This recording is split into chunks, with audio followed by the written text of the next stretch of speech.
Hi everybody, welcome back to part 6 of the Special Hobby 132 scale Tempest build. Just a short update this week because I've just built the engine. I wanted to get that out of the way so that I can get on and finish the rest of the airframe and then hopefully just drop this in. This is entirely from the high-tech version of the Special Hobby kit, all in resin. I've just added one or two extra details to it. So I'll show you how that's gone. The other thing that I've been doing this week is moving on with the Bismarck build. I've started the rig on that, but I haven't got enough footage really to warrant an episode just yet on that one. So hopefully once I've got the rig finished, I'll update you in, I think it'll be about part 38 of the Bismarck build. But for now, we'll move the Tempest on a little bit and I'll bring you over to the bench and show you how this engine goes together. Okay, so let's make a start. This is the resin set for the engine. So as you can see, quite a bit of detail work to do. We're going to have to add some wire to this as well, just to detail it up a little bit more. But the first job is to cut all these parts off their blocks and give them a clean up. Then we can start to do some assembly. This is the actual engine block itself, and if you've watched a previous episode, you'll see how it just slots in to the forward part of the fuselage here. I've already fitted the firewall as well onto the engine bay, and that's got a little bit of detailing to go on it as well, so we'll do that in a while. But I'll come back to that, and in the meantime we'll get these engine parts sorted out.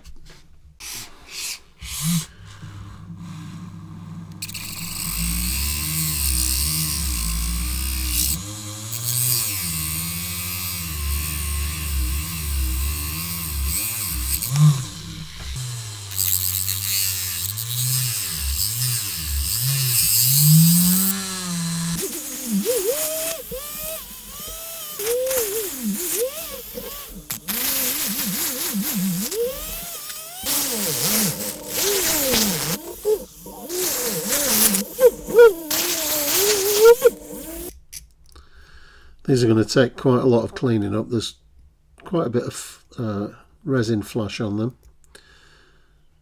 So I'll just spend half an hour or so just going around all of these, scraping, using the snips just then to take one or two stubs off. And eventually we should end up with some nice clean parts ready to assemble. Okay, so that's all the major components cleaned up. See, there's an awful lot of them. And as I've been doing that cleanup and test fitting them, it's made me realise that what I really need to do is prime the parts in black. Because if I fit parts, for example, this fairly large one that goes on top of the engine here, it's going to be very difficult to get the paint underneath that, so it's going to make life difficult. So what I'll do now is give this an overall coat of black primer, and then at least that'll fill in all the recesses with black, and then the top coats will go over the top of that. So over to the spray booth, I'll get all these painted in that black primer. Okay, the whole assembly, all the parts have had a coat of, actually it's Napier Lacquer semi-gloss black. So that introduces the first sort of sheen, metallic sheen to the engine block. But there's a long way to go. What I'll do now is start to do some of the assembly. Now I've built quite a number of Merlins and Benz engines before, but never a Napier Sabre, so it's a little bit different. It's an unusual engine. It's a 24-cylinder horizontally opposed engine, so it's basically a big metal block. Very strange, but apparently it was quite powerful. I think the one that was in the Tempest 5 was rated at about 2,500 horsepower, 2,400 I think, which was quite a bit more than the Merlin, the contemporary Merlin at the time.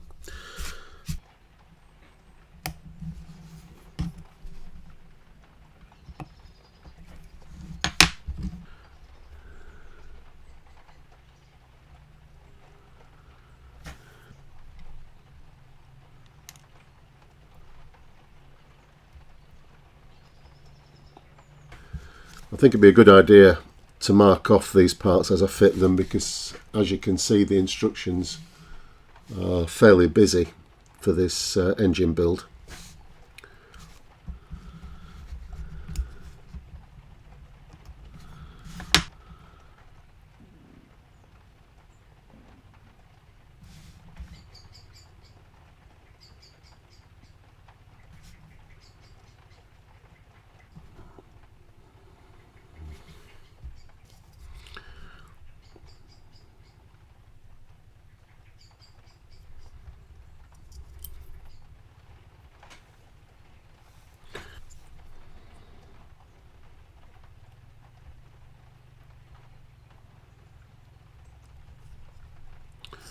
The downside of priming everything in black is that it's harder to see the parts and where they're locating.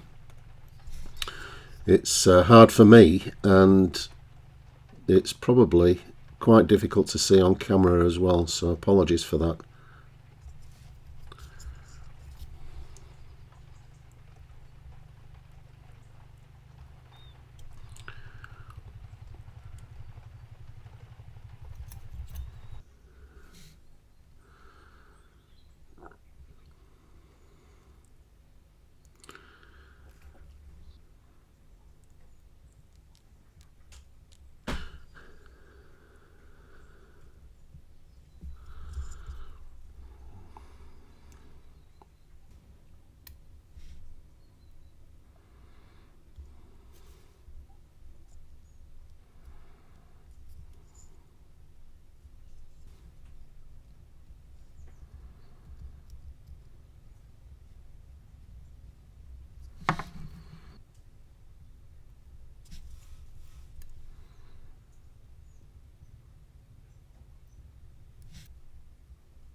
Okay, so that's the basic block made up with all the ancillary equipment fitted.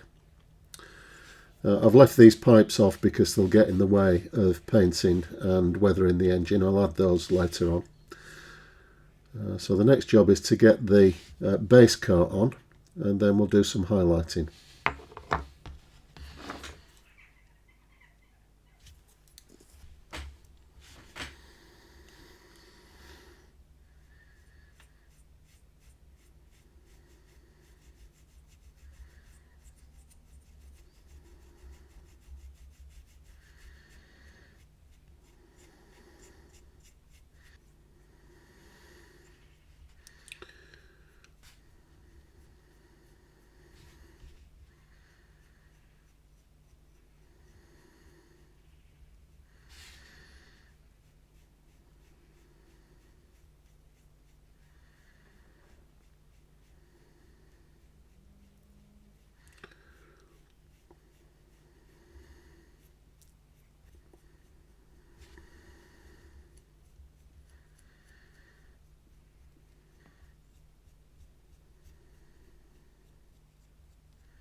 Okay, so the dry brushing has just brought out the detail a little bit on the engine, and now I'm able to fit some of the cables and pipe work,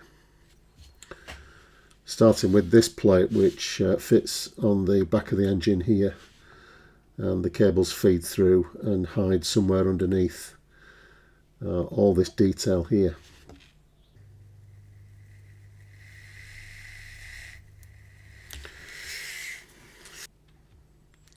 This is lead wire. I prefer it to copper wire for applications such as this.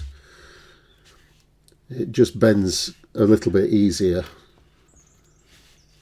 so you can mould it to shape.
Okay, so I've worked around the engine and fitted the pipework. Some of them are resin, such as these here at the sides, but most of it is copper tubing or copper wire bent to shape and just attached with a bit of CA.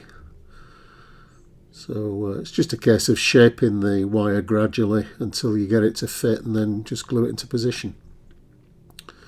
So it's starting to look busy now. I think the next step is to do a bit of detail painting on the spark plug leads here. Now I have used flat aluminium on all these, so for a bit of contrast I'm going to pick these leads out in some titanium silver. Some of the photographs I've got of the engine in service use shows all sorts of different colours for these, but the leads sometimes show a slightly browny colour to them, and this titanium silver replicates that.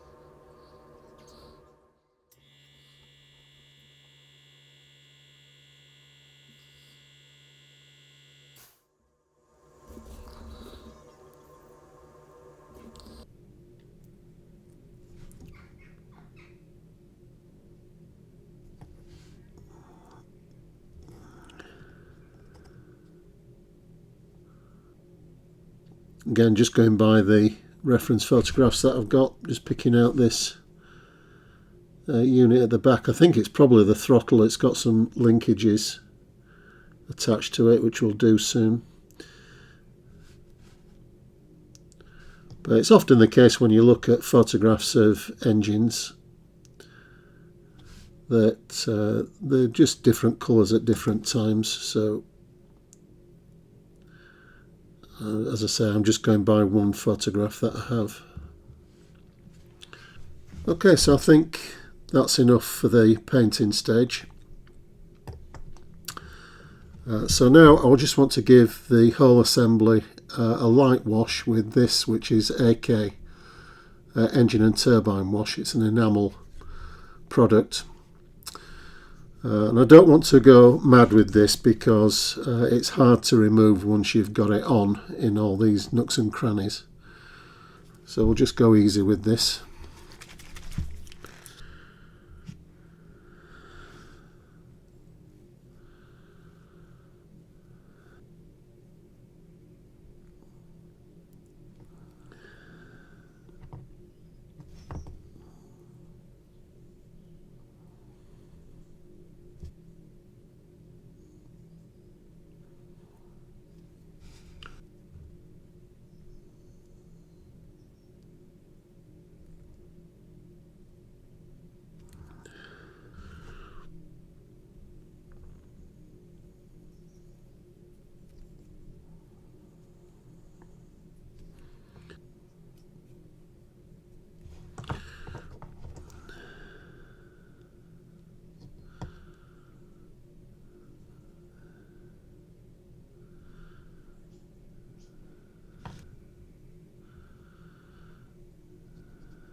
Okay, we'll let that dry. Okay, back to the painting now, and I want the cowling frames picked out in green. So there's one here at the front. This is the interior green that I've used on the rest of the model.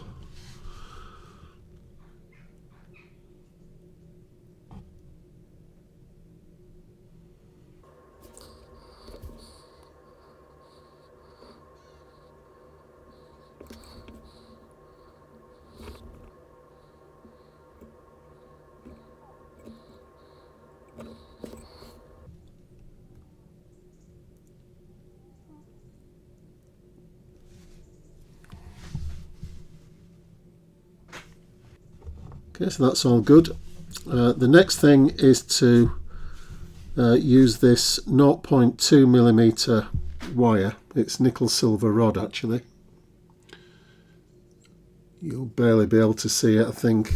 You might see it against the black of the engine there. So it's very fine wire, and I'm going to use that to create the throttle linkages. So there's one here at the front.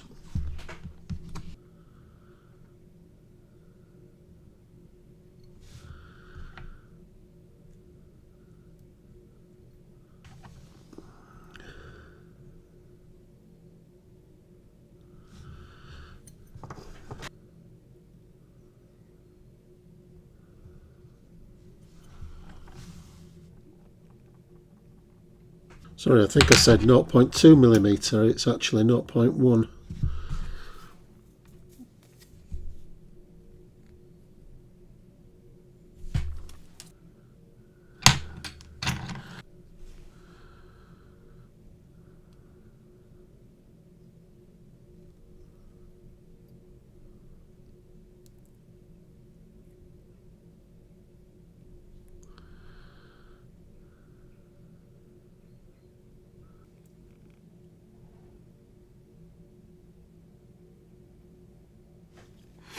So I'm going to leave those unpainted. If I try to paint them black, I think you just lose them in the engine, and leaving them in the natural state just adds a little bit of interest, I think. So next we've got the cowling frame that goes over the top. Now once we've got all the details in,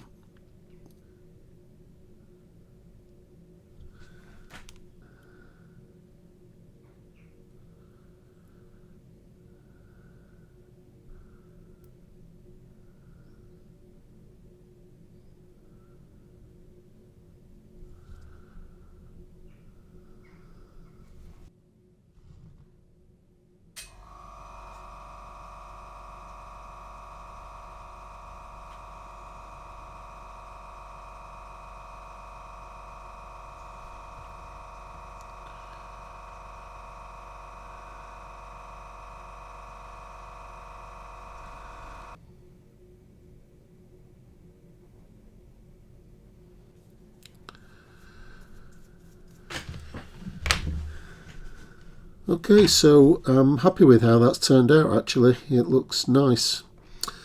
I'm particularly impressed with this wash for engines, the AK wash.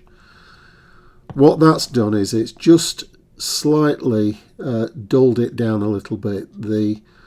Particularly the silver and aluminium elements can look a little bit toy-like if you don't do something with them. But the other thing that it's done is that it's given the engine an overall, just a grimy sheen to it really, as though it's in use, which is just about right. So that was quite a job. There's lots of parts, as you've seen, to fit onto that,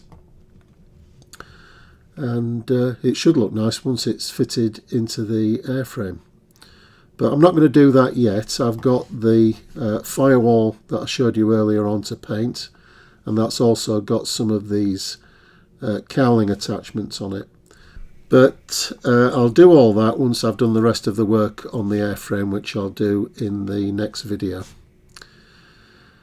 So as I said, I'll leave it there for now, everybody, and hopefully you'll be able to catch up with me again in the next episode, which will be part 7.